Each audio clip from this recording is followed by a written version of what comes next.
Welcome back to We Watch We Collect, a baseball podcast presented by Believe Podcast Network. I'm here joined by John Traub, GM, General Manager of the Albuquerque Isotopes. It's a pleasure to have you on, John. Thank you for taking the time to talk a little bit about the Isotopes with me. Yeah, absolutely. Thanks, Chris. Thanks for having me on. First and foremost, thank you again. And how was your Super Bowl Sunday?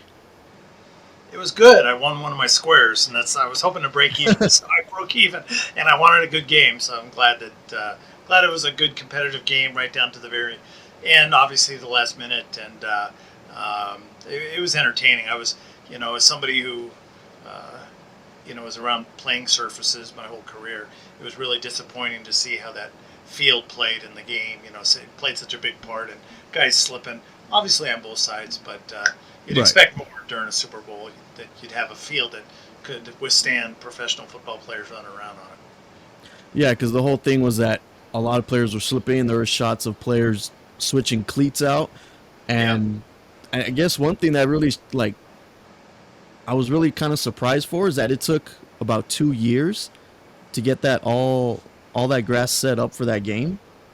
I Well, was like real I surprised guess it was about a that. special, I guess it was a special blend of grass that they were trying out, and maybe it's good for golf courses, but that doesn't necessarily mean it's good for football. But hey, it is what Right. it is. Both teams played on it. I just don't think it was a great look for the league on the biggest day of the year for so many people. Right. Um, but again, let's get into it a little bit. I mean, I've gone to see the Isotopes ever since I moved here to Albuquerque, which is already going on 11 years. But you've been the GM since I believe, what was it, 2003, I believe? Yeah, at the end of the 2003 season, I was elevated in that position. I had been a general manager in minor league baseball for about, I don't know, maybe 6 or 7 years prior to that, something like that. So when I came down here, I moved with the team from Calgary.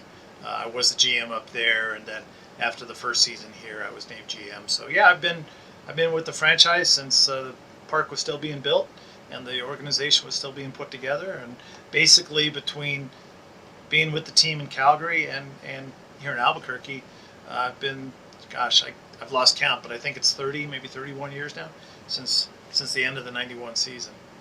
Oh, that's a long time. I mean, 32 years, I guess. and then so far, obviously, it's been over 30 years. But I mean, how have you enjoyed being the GM so far for the or Isotopes? Some days are better than others. Yeah. You know, when you have to deal with weather and some other things, sometimes it's not as much fun. But you know what? You look at it overall and you say, uh, to be uh, to be associated with this franchise for so long, and everything that this franchise has come to mean to the city and to the community, it's really humbling. It's We have such a great staff. We have such great fan support. The community support here is amazing. So when it's pretty humbling because there's a lot of people across the country who would love to have situations like this, and the building that we have, playing in this ballpark, with Right. the history of baseball in this community, it really is special. So yeah, the ownership group has treated me great. My kids have grown up here. One of my kids works for the ball club now. Baseball has been part of the blood of, in our family. And so hey, this is my 36th year, I believe, going, it's 36 or 37 years, whatever it is. It's been a long time, and it's been a great career. Nice. And speaking of being the GM for the Isotopes and the GM for the past couple of years, I guess we'll speak on in the Isotopes because I want to get into a little bit before the Isotopes. But in the Isotopes in the past, they've been the that name for the past or involved with the Rockies for the since about what 2013, right? 2015 was 15. our first year with the Rockies, huh? So all in all, like what goes into being a GM for a AAA ball club? Well, it's a great question, and it depends on the day. We do Right. pretty much everything except put the team together, right? We don't control trades or player movement or who's going up to the big leagues or who's getting signed to a free agent contract or anything like that. Our job is to give the players a place to play. Our job is to give the fans a quality entertainment product. Um, and when you kind of take it down to the bare bones, that's really what we're all about is a safe, wholesome family entertainment venue, and running the venue, having other special events. Um, Gosh, we have between full time and part time, including the food service company that's here. We have close to 500 employees that come through here on an annual basis. So you've got that. You've got just putting together the promotional calendar, and there is a significant baseball operations aspect to what we do in terms of travel and equipment, and making sure the players are looked after, and that their stay as long, however long they're here. If they're here a week, if they're here the whole season, doesn't matter. We want to make sure that they have a good experience here. So we work very closely with our major league partner, in our case, the Colorado Rockies, to make sure that we're doing what we can do to fulfill what they need us to do, and then hopefully we go above and beyond that. So there's, it varies from day to day. It depends on the promotion, Right. the day of the week, the time of the year, what the weather's like, etc. Right now, we're really down the back stretch of the off season. We have 7 weeks until our first game. Really 6 weeks if you think about it. By the time the team gets here, has some workouts and gets settled. We have a Right. lot going on at the ballpark right now. So there's, I didn't get this hairline by not stressing out over things right down to the wire every season. But it's there's a lot to it, and the fun thing about what we do is that there's no 2 days are alike, Chris. Every day is different. You just never know, some of the funny and unforeseen things that come your way. Right, and especially being the fact that last year was my first time working there, truly an awesome experience. I've never had so much fun in a job, doing a job in my life. So, That's love great to that. hear. Good. Um, so you mentioned Rockies are now the affiliate for the Isotopes now, back Yeah. in 2015, which in in my mind, probably in a lot of people's mind, is really not that long ago, but not even 10 years. So, Yeah. is there some type of like behind the scenes or a little bit of backstory leading up to the transition from the Dodgers to the Rockies that you could tell us about?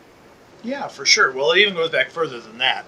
Our first 6 years when we came to town, our first 6 seasons, 2003 through 2008, we were with the Florida Marlins, and Right. we had been with the Marlins in Calgary, and that affiliation moved down here as well. Um, just prior to the '09 season, our affiliation with the Marlins was coming due, and at that point, affiliations were either 2 or 4 years old, or 2 years in length, and that has now changed. And I'll get to that in a second. But it, after the '08 season, uh, the Dodgers had expressed interest in coming back to Albuquerque. They had been in Las Vegas. Um, that was in the old ballpark. They really wanted a ballpark that was more conducive to player development, and our ballpark being only, you know, less than 10 years old at that time, and one of the best fan bases in the country, they really wanted to come here. And we jumped at the opportunity to bring the Dodgers back. Tommy Lasorda had been here. We hosted the AAA All-Star Game in 2007, and when we brought Tommy in as the keynote speaker to our luncheon, we started our Hall of Fame with him being the first inductee. He saw the ballpark, he saw the facility, and he said, "Hey, we got to get the Dodgers back to Albuquerque." So he went back to LA, told his the people in the player development department there, "Hey, we got to what can we do to get back in Albuquerque?" So we did that deal, and the Dodgers ended up being an affiliate here from 2009 through 2014. And we had some great teams. We had some big names. Jock Peterson was with us during the final season with the Dodgers, and had a great year. 30-30 guy, 30 home runs, 30 stolen bases, and it was really, you could tell he was an up-and-coming prospect and really had Right. a promising major league career. And he's done pretty well at the big league level. But we've had a lot of other guys too during that time. D. Gordon jumps to mind as one of the top names as well. Um, so to answer your long-winded answer to your question, Chris, following the 2014 season, the Dodgers had made it known that they wanted to purchase and own and run their own club, their own AAA club. The Isotopes were not for sale, um, but the team in Oklahoma City was for sale. The Mandalay Sports Group was selling off their sports assets, and some of the Mandalay people were already part of the Dodgers ownership group. So it was kind of a no-brainer for them to purchase that Oklahoma City team, it wasn't so much that they were bailing on Albuquerque or anything of that nature. They honestly they just wanted to have a team that they owned and controlled themselves, and Right. so they moved. That opened up Albuquerque to be an affiliate of a new club, and there were three major league teams at the time that were looking for new AAA partners.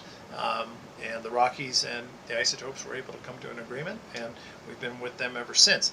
Now, I said previously that affiliations used to be either 2 or 4 years in length. Well, without getting into a lot of boring details, the way that the minor leagues are structured now, that changed after 2020. It has nothing to do with COVID. It has all to do with the agreement between the major leagues and the minor leagues. And Major League Baseball decided to take over the operation of minor league baseball, starting with the 2021 season. And as part of that change, the 2 or 4 year affiliation agreements were no longer in existence. It was now everybody, all 120 minor league teams, have a 10-year affiliation with their major league club. So we've already gone through the first 2. We have 8 years left with the Rockies, and that's the same way everywhere. So Las Vegas and Oakland, and Sacramento and the Giants, and El Paso and the Padres, on and on and on. They're all the same. Right. It's all 10 years. Long So answer to your question. no, I love that answer. It was great. I learned a lot just from that too. So back on the when the Dodgers wanted to own and pretty much everything all that for their own AAA team, Right. and as you said, the Isotopes weren't for sale. This question just struck my mind. Did it ever come to where the Isotopes planned to sell to them at all? Was there any No. type of talk? So No. it was a straight up just no. Correct. Yeah. Oh, okay. The ownership group of the Isotopes didn't have any interest in selling the club, and um, and that's been known throughout the industry for a long time. You know, it's one of the most stable ownership groups in the industry. So, um, yeah, selling all or part of the club to the Dodgers was never, it never was even asked. I really, they already had relationships with the Mandalay Group, being part owners of the Dodgers anyway. So it was kind of a no-brainer for them. Okay. And so enough of the whole logistics part about the Isotopes. So going into now, what have been some of your favorite moments being the GM for the Isotopes? You'd think I'd have an easy answer for that question because I do get asked that question quite a bit. You think back at just kind of going historically, if you will. Our first game and just opening the ballpark back in '03, that was really, really special.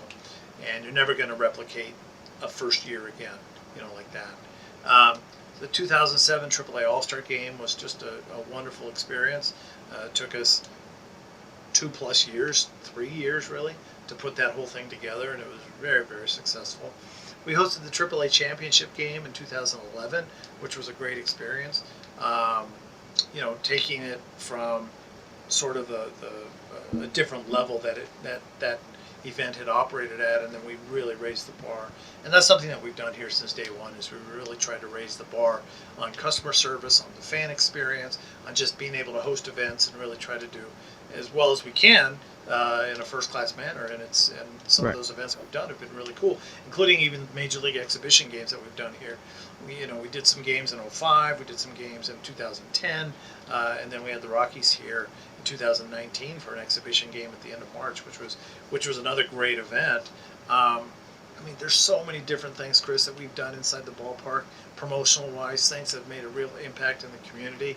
And it's probably big-time recency bias, but last July, when we hosted that Breaking Bad, Better Call Saul charitable event with Bryan Cranston and Aaron Paul, and had a silent auction on the concourse, that really was, it was about a 3-hour auction if you think about it. From the time the gates opened to the time that we closed it off, we raised, more than $100,000 for a couple of local charities. It was really something special.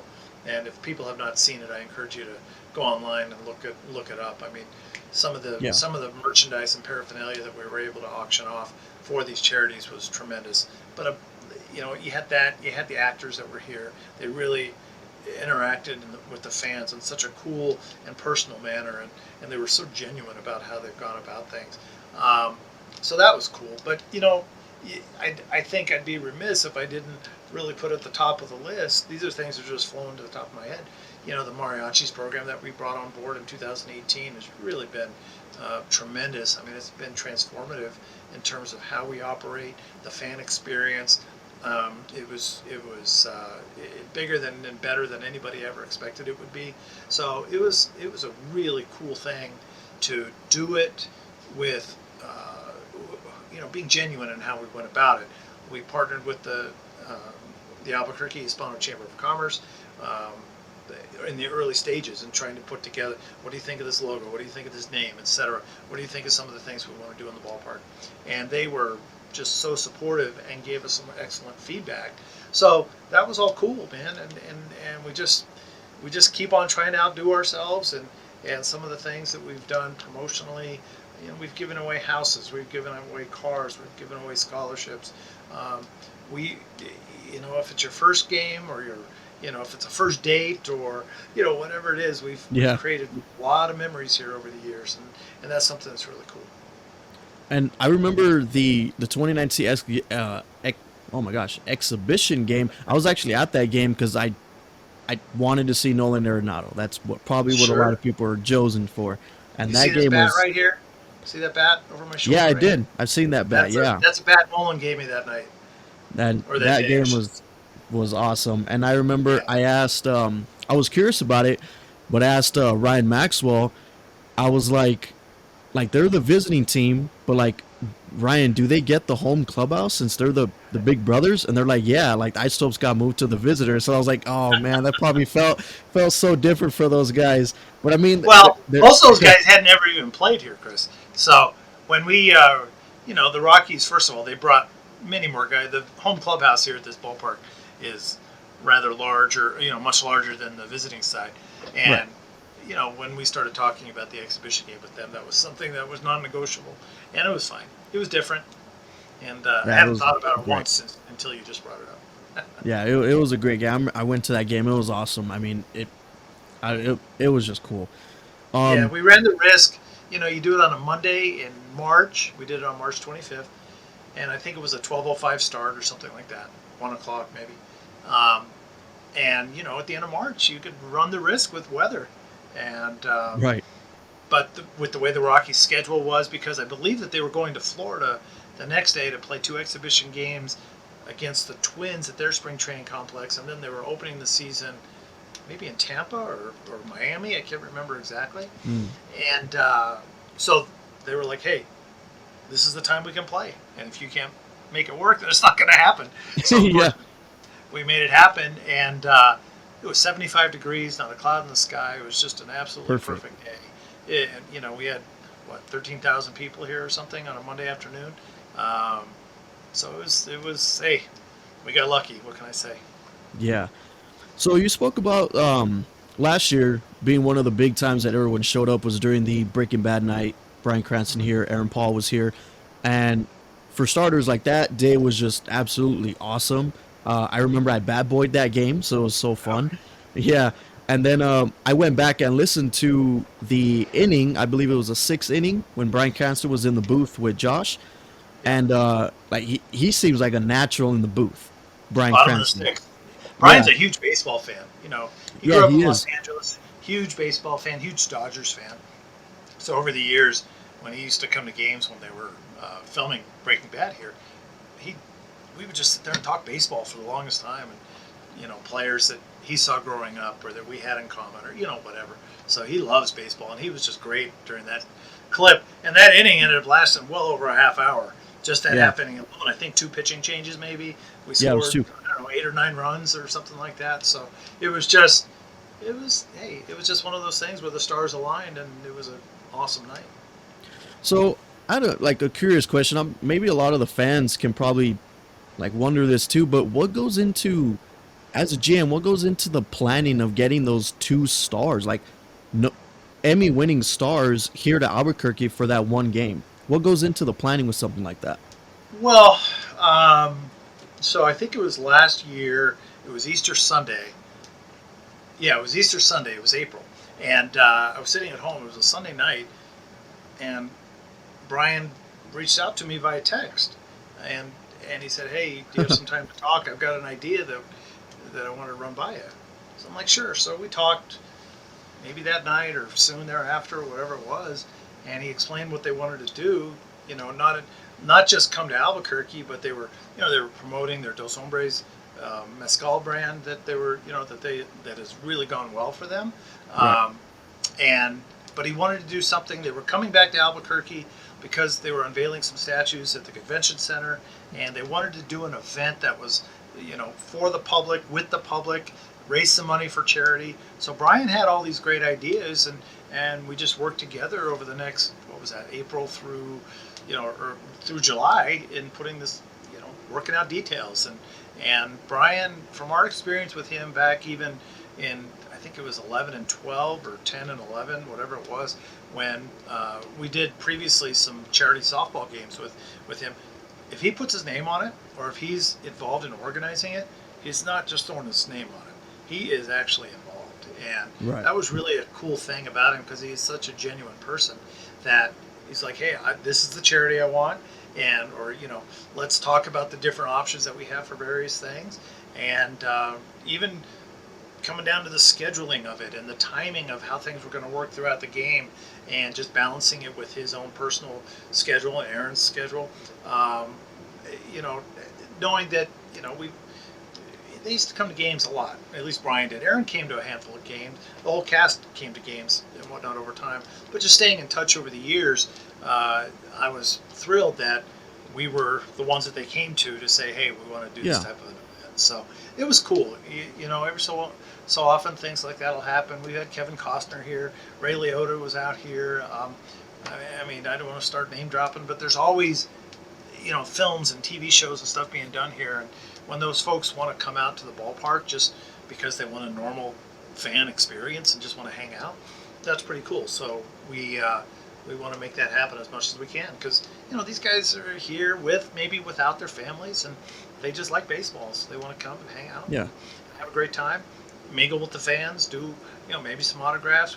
Bob Odenkirk is somebody else who we put together that Better Call Saul night back in, I think it was 2016, and that was same thing, very genuine, and they just know that they're going to be treated correctly, and that we're going to hopefully do things the right way. Yeah. And now that you said that, that put in a whole new perspective. Bryan Cranston's like, hey, like he could have picked probably any major league team, probably the Dodgers. He's a big fan of the Dodgers. He could have gone to them, but to go to Albuquerque, not only because like that's where obviously Breaking Bad is filmed, but because you guys treat him so good, he loves going there. It's like, well, why not? I mean, well, he treats us well too. Let's not kid Yeah. anybody. It's been good, but they were coming because of that. The statues are being unveiled at the convention center, and everything just worked, right? Right. Sometimes things, and we happened to be at home the time. If the team wasn't home the time that those statues were unveiled, we probably wouldn't have had the event here, right? Yeah. So I mean, but either way, that game was awesome. That game was awesome. I don't remember who won. I think matter? Las Vegas. No, that's what I was trying to. Maybe I want to forget, but whatever. It doesn't Did we matter. play Las Vegas? I couldn't even tell you who we played. Las Vegas. Okay. Well, we had a big bottom of the sixth inning, so hopefully that means. Yeah, it was. Yeah. And so speaking of like just wanting to be a part of the game, just watch a game. Some of these big guys just want to come watch the game. You, as the Isotopes GM, how often do you go down there and just sit in the stands and watch a game? Just watch a game like a fan. Yeah. I try to look at every game as if I'm a fan. I'm not able to do it every night, but some nights, a lot of nights, I will sit down in some seats and just watch an inning or two, watch the promotions, watch the fan, interaction, that type of thing. It's hard for me. I'm working, right? So, if it's a concessions issue or weather related or whatever the scenario might be, it's hard for me to watch a full game from start to finish. Very few people here, that's actually their jobs, right? As a bat boy, that's one of the cool things. But I do like to keep an eye on what's going on on the field. It's important. It's an important part of my job, so I can have conversations with our field staff and our players and our farm director and people in the major league organization. I like to sort of know what's going on, at least be able to fake it for a little bit. So then, getting into, obviously you're a busy guy. Things happen on the field during the game and things like that.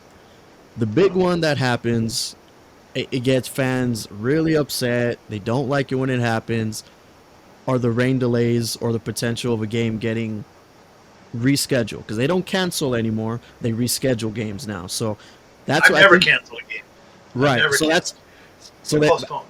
yeah, exactly. So I guess that's why I wanted like you to tell everybody like it's not him. He does not cancel. No one cancels a game. They just get postponed. They get rescheduled. They will play again. But Sure. it's beyond your guys' control for the weather. I mean, Yeah. if it rains a ton, it's beyond your control. I, I as a fan, of course, would get upset, but not at who doesn't control it. I just get upset because it rained. Like, but I'll tell you this, Chris. The important thing when you're going through a weather scenario is to think about the fans, right? right, Because I learned something several years ago. I was at another ballpark, and there was a rain delay to start the game. Tarp was not on the field. I was sitting in the stands, and there was no PA announcements. There was no tarp on the field. You could see some clouds off in the distance, but as a fan, they weren't telling me what was going on. right, Now, working in the industry, I probably knew what was going on, but as a fan, I was a little frustrated because I didn't know. So that's something that we've tried to do here over time is to try to communicate with the fans to the best of our ability. Now, you got to remember, everybody has a phone. Everybody's got a weather app on their phone now, right, and everybody's going to be kind of an amateur meteorologist, if you will. And so it's not like you're trying to trick anybody, but we deal with different sources, National Weather Service, different weather experts that you consult with. Everybody kind of has a different interpretation as to what's going to happen and when it's going to happen. And here in Albuquerque, especially with the mountains, right, just to the yeah, east of the ballpark, they really wreak havoc with these storms, and they become very, very unpredictable.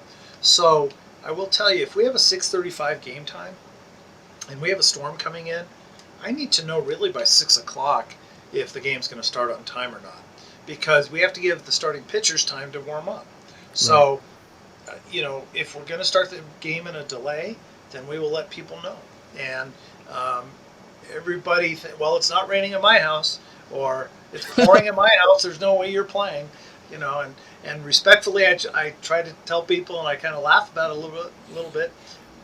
The stadium is not at your house, yeah, right?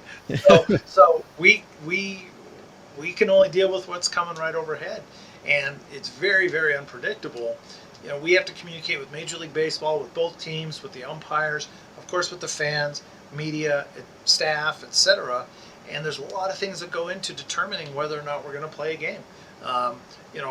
First of all, people probably aren't aware of this, but until the umpires, when they have the plate meeting before the game, where the right, managers, the umpires get together and exchange lineup cards, up till the time, up to that point, the decision whether or not we start a game lies with the front office. So ultimately, that's my decision, and I never make that decision unilaterally. I'm always talking to a ton of people trying to get their input on a variety of things. But then once the game starts, once the umpires have the lineup cards, then the decision whether or not we play, we resume, we suspend, whatever, that's in their hands. That's in the umpires' right, hands.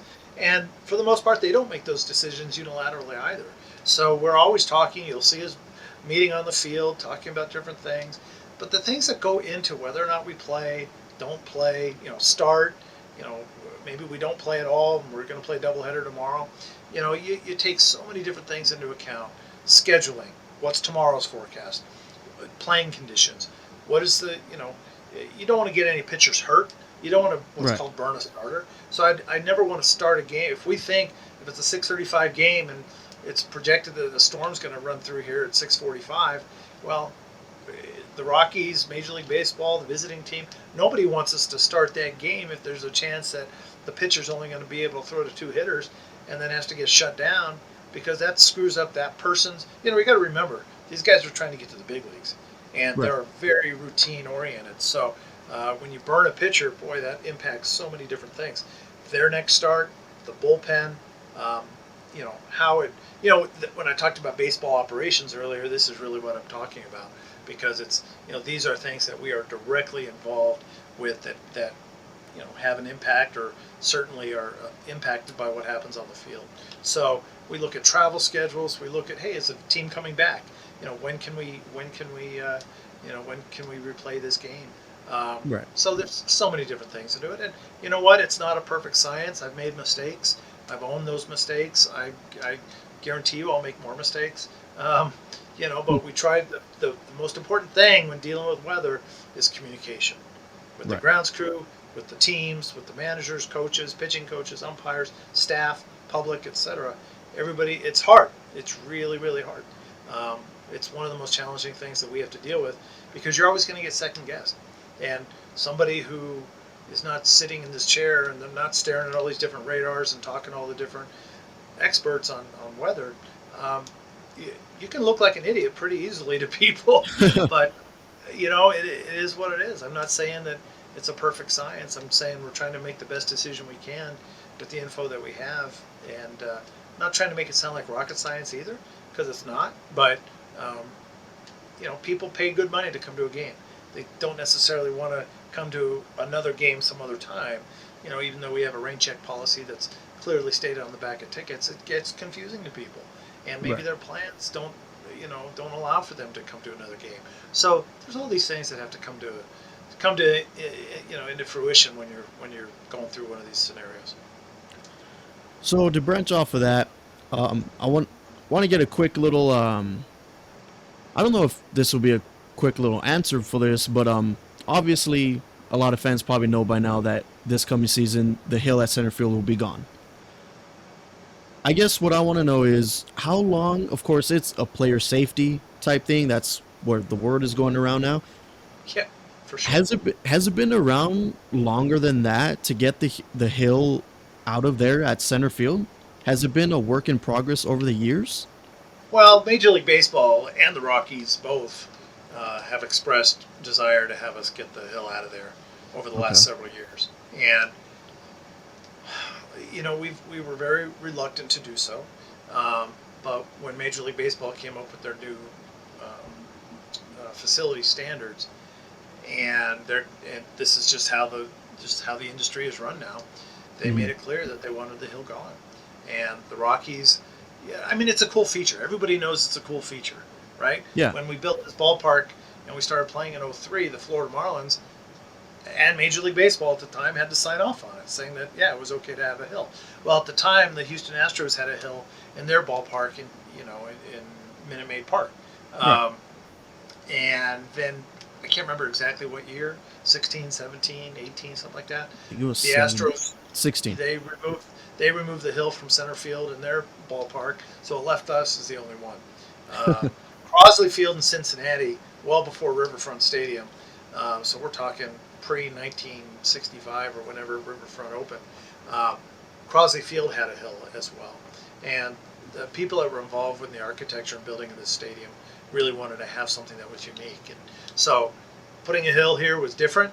Um, our own center fielders got the hang of it a lot easier than visiting players did. But Major League Baseball, and you said it at the top of the question, um, it's not a natural thing to have on a baseball field. Nobody denies that, and it is a trip hazard. It just is, and we're trying to get players to the major leagues. We're trying to keep players healthy, and player safety and wellness is top of mind, well, with everybody. Right. And with these new standards, that's what's guiding Major League Baseball. So they say, hey, maybe somebody hasn't been seriously hurt, but why do we need to wait until somebody gets seriously hurt? There have been Exactly. lots of times over the years when you're holding your breath and hope that whoever the player is that just stumbled on the hill is going to be able to get up. And it's been, look, I get people who are disappointed that it's gone, but guess what? It's still a gorgeous ballpark. Um, it's for me, dollar for dollar, it's the top ballpark in the country, and I've been to so Oh many yeah. of them. I'm probably biased too in that answer, but that's okay. But I'll It's all tell right. you, it's a great facility. There's lots of things for people to do. It's just going to have a flat center field like all the rest of them now. Certainly, it takes away some of that uniqueness. I get it. I get the disappointment, and I share in that disappointment. But what are you going to do? Exactly. And I mean, I will say this: fans are going to be treated very well this coming season because there's going to be plenty of new things that they're going to be Hmm. able to see. Uh, Absolutely. leave it at that. There'll be plenty of new things to see. Last little question here before I let you go, John. I know you're a busy guy. Um, it's barely about to start the season for 2023. How early do you guys prep for 2024 season? I will tell you, we are always thinking about the next season. So even though we're wrapping up preparations for 23, we already have thoughts about things that we want to do in 24. Um, we'll continue to have those conversations, and that's just the way it is every year, and that's the way. Our staff is very forward thinking. Our ownership group is forward thinking, and you try to say, okay, well, next year let's do this. Can we build this kind of an Yeah. area? Can we do this? What are we going to do? Um, so we're never not thinking about ways to improve things and bring in new promotions or build new amenities at the ballpark or give the fans a different type of experience than they've had before. To keep making things better and keeping things fresh is really at the top of our minds. So um, it's a fun process because you're always thinking, okay, where does this fit into this year's calendar? Or is this something that even from a budgetary standpoint, do we have to wait till next year? There's a lot of Right. things that go into it. So it's that's part of the fun because there's no dull moments here. You're always trying to plan for the future. Right. So that the only reason why I asked that because I was always curious, even before I started working, I was like how far do these guys prep for not only like what days are going to be the mariachi nights or what days are going to be the cheeseburger, the Duke's retro, but even the giveaways. I've always thought about like how early do those guys order all the giveaways? Because there's tons of giveaways. There's hundreds of thousands probably. Well, I'll give you a quick story on that, and then I gotta jump to something else. So I really Okay. appreciate you having me on and letting me get long-winded with some answers. But the first time I ever heard of coronavirus, right, was November of 2019 when Huh. we were getting ready to start ordering some bobbleheads and some promotional merchandise. And one of the companies that we uses a manufacturer out of China.